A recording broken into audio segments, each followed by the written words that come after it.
This is why you keep getting injured. So I created this diagram to show you kind of the process and the philosophy behind why you're getting injured. Over here on the y-axis, you have the load and the intensity. On the x-axis, you have the time and the frequency. And so what happens is this is your current capacity. It's marked by this dotted line. Okay, your potential capacity is here, and that's marked by this green line. Okay, in order to get from your current capacity to your potential capacity, you have to live in this growth gap.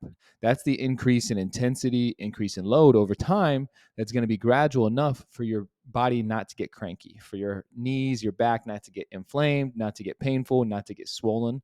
So that's the kind of the tiptoe in the line that you have to play during rehab.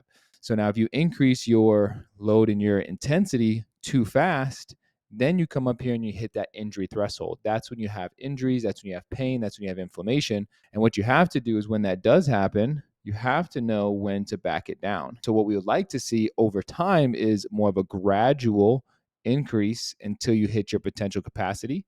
And then once you hit your potential capacity, then you can start pushing a little bit harder in this safety barrier here, this safety buffer. But at the same time, if you can imagine this green line here and this potential capacity going up, if these lines extended out to the right more, you would see this green kind of coming up here.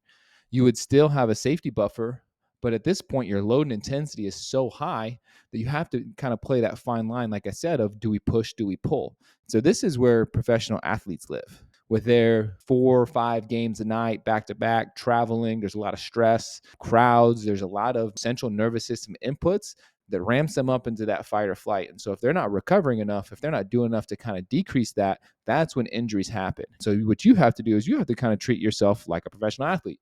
You got to make sure you're getting sleep. You got to make sure you're eating right. You got to make sure you're hydrating. You got to make sure you're recovering. So that way your capacity stays here. You don't get up into this injury threshold and get injury, pain, inflammation, and things like that. So if you found this helpful, save this, follow for more tips just like this.